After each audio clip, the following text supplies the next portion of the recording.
Thanks for joining me again for Tempted Tuesday. Are you tempted to stay in an unhappy marriage for the children, or do you know somebody that is in an unhappy marriage because of the kids? If so, please share this episode with them because we're going to be talking today about some of the reasons why staying may not be what's best for the children. But before we do, let me just tell you a little bit about myself in case you don't know who I am. My name is Stephanie Hunnell. I'm the owner of the Hunnell Law Group in Asbury Park, New Jersey. I also co host Undoing I Do with Stephanie and a Day, which airs every Thursday. I have been in the family law business for about 16 years now, and I also am a child of divorce. So I come from a different perspective from today.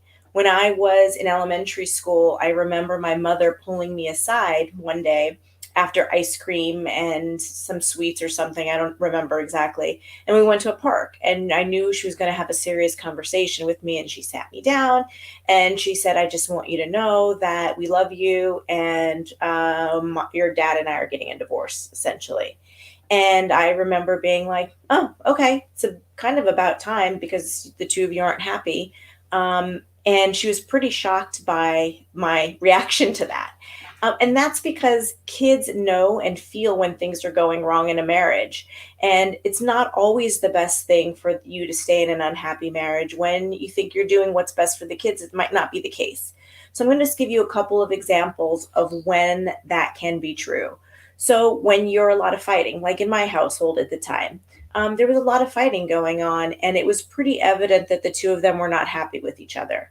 So I think when you're going through that circumstance, the kids are seeing it. At the time, I was about 10 years old or so. I can't remember, 10 or 11 years old. And so that was pretty young, but I definitely had an understanding that they were not happy. Also, if there's any physical abuse going on, you don't want to mirror that for your kids, and you don't want your children to see that. So that's definitely a circumstance when you should consider divorce as an option, or at least separation if the two of you aren't married, or even if you're not quite sure that you're ready to go and actually get a divorce. There's a lot of resources out there for abusive relationships, and there is a cycle of domestic violence that you should consider. There is free resources in Monmouth County. 180 Turning Lives Around is one of them. You can also, if you're in Ocean County, you can go and talk to Catholic Charities, I believe. They have some resources, or you can just Google any resources for abuse and how to get out of an abusive relationship. I will post a couple of things in the comment section as well below, because that can be a serious circumstance. I should also say that abuse is not always physical, it can be emotional. And in those circumstances, if your children are seeing it, you might want to consider whether or not it's better for you to end the marriage or end the relationship. If you're sleeping in separate rooms, that's a surefire sign for a child to know that the two of you aren't getting along. And it leads me to my fourth point, which is an overall modeling of a loveless relationship. So if your children see that you're sleeping in separate rooms, maybe you're not even fighting anymore, you're just completely ignoring each other and not talking. I've heard situations where I've had clients come in and they completely ignore each other at breakfast time. One will walk in the kitchen and get something to eat, the other one walks out, and it's very tense. The kids can feel that. And I think what's important for parents is to know that they want their kids to be okay through a divorce process. And in order to do that, you need to be okay in front of them. And if you're not, then you need to create an environment where you will be okay in front of them. And you also want to make sure that you understand that as kids, you're trying to raise well adjusted adults. And in order to do that, you want to make sure that they understand what a marriage should look like.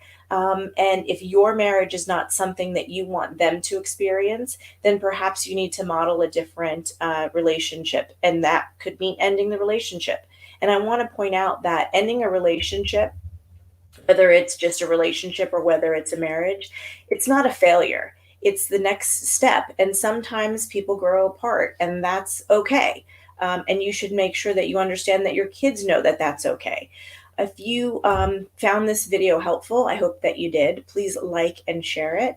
I'm currently on StreamYard, so I can't see any of the live comments, unfortunately, for some reason today. So if you were on live and you commented and I didn't respond, I definitely will get back to you. If you have any questions for future videos or questions about anything that I talked about today, please comment in the comment section. I will definitely get back to everybody.